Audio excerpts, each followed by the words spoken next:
Hey everyone, it's Alyse from Spicewalla, and today we are making a Garam Masala grilled cheese. Grilled cheese is a standard comfort food. Everybody has their favorite ways of making it, but today I'm going to show you how you can incorporate spices into your grilled cheese. So we'll be using our Garam Masala, which has a lot of nice warming notes to it that really complements a nice tangy cheese with the buttery, crispy bread. So let's get started.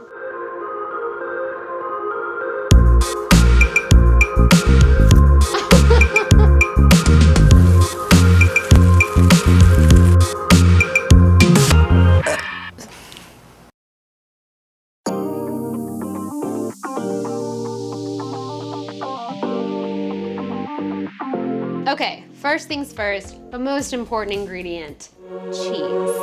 So everybody has their personal preference on what cheeses they like. You just want to make sure in using it in this kind of dish that it's a really good melting cheese.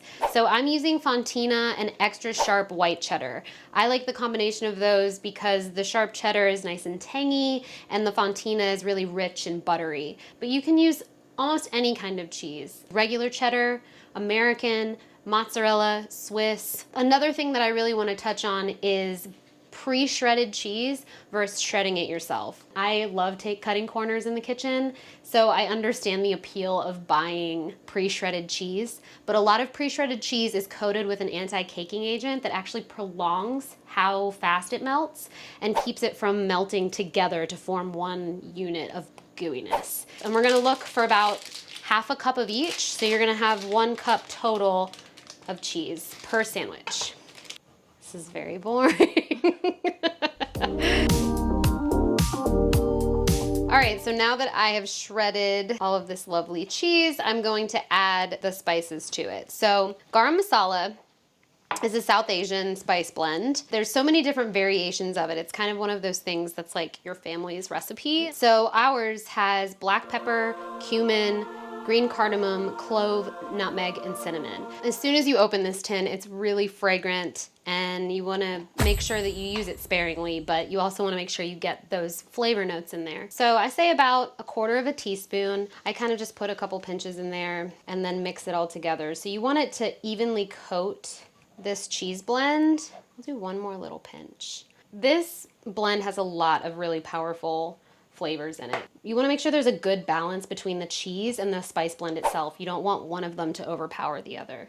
So that looks about right. Just like a nice little coating there. You see some flecks of the different spices. Some other flavors that you can incorporate if you don't want to use garam masala or you don't have it, look in your spice cabinet, see what you have. You can use red chili flakes, you can use chaat masala, smoked paprika. Kind of look at the cheeses that you're using, the bread that you're using, and what you think would pair well with those. That was really good though. I dug so much with my hands. The next most important ingredient, to me equally important ingredient, is what bread you're gonna use. I prefer sourdough. I really like, again, the tanginess that this puts in the flavor of the dish. You can use white bread, you can use potato bread, brioche, go crazy. You want to make sure that heat can radiate through the bread so that it can melt the cheese. So about a 1/2 inch thickness like this one is a good way. That's really what you're looking for if you want to achieve maximum gooiness. Is there any bread I wouldn't use? I mean, like a raisin bread or like a cinnamon bread. Although I don't know, maybe that's delicious. Good, yeah. But no, not like a roll or like a burger bun. Although that's what Five Guys does. All right, so I like to cook my grilled cheese in a cast iron pan. The cast iron actually distributes heat a lot more evenly and you'll get a more even browning on the bottom of the bread. If you don't have a cast iron pan, you can use a nonstick. That's totally fine. The first thing we're going to do is put mayonnaise on the outside of our bread. And you can use butter, but the problem with butter is it has milk solids in it, which actually burn a lot faster than like clarified butter or mayonnaise. So we're going to add mayonnaise, couple teaspoons. You can be pretty liberal with this too. Okay, I have my pan on medium heat. When people cook grilled cheese, they think it has to be really hot so that the bread gets nice and crispy, but actually if you put this on medium heat and let the bread sit in there for a little while, it gives the cheese a chance to melt. It doesn't burn the bread. So now that my pan is a little warm, I'm gonna add just like a teaspoon of ghee. And just make sure that your oil or ghee or whatever you're using has a nice even coat on the bottom of the pan. I like to assemble the grilled cheese in the pan too, so I go ahead and put the bread down and then I load the cheese up. And the reason I do this is because that's exactly what I want. I want these little pieces of shredded cheese to start cooking on the bottom of the pan, and they'll actually form like a crust on the edges of this. And don't hold back on the cheese. So I'll cook this for about 3 minutes. You can actually check halfway through, kind of use a fish spatula or an offset spatula, lift it up, make sure it's nice and crispy brown. I'll add the other piece of bread on top and then flip it.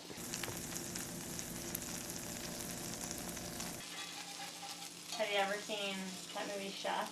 Yes, I love that movie. Grilled cheese scene? Oh yeah, we should watch that.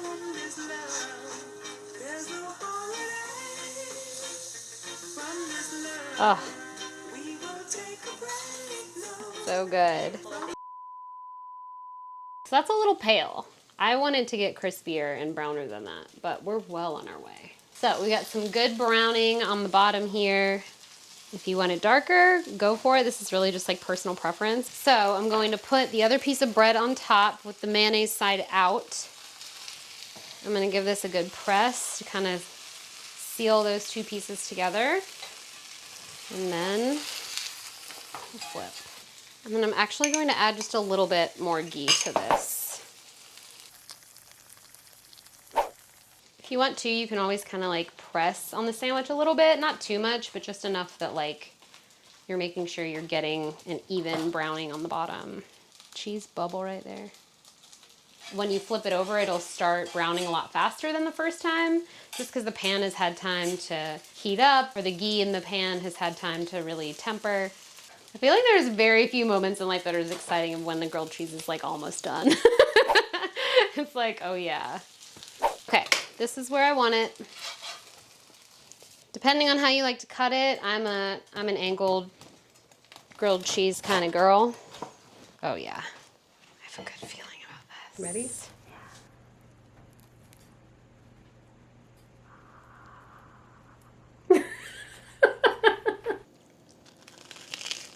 You hear that crunch? It's so good. It's like, even though there's nothing sweet in the garam masala, just like the cinnamon and the nutmeg like almost give it like a sweetness.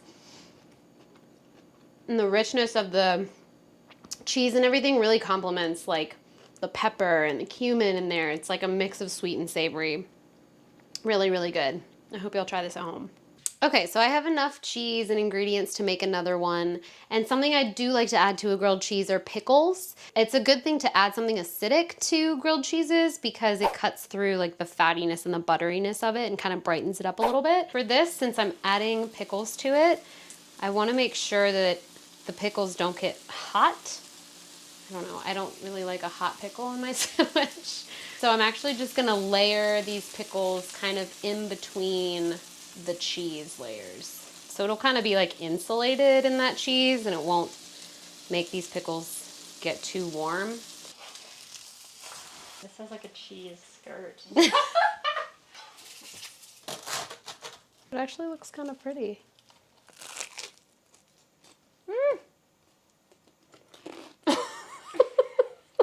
Let's redo that.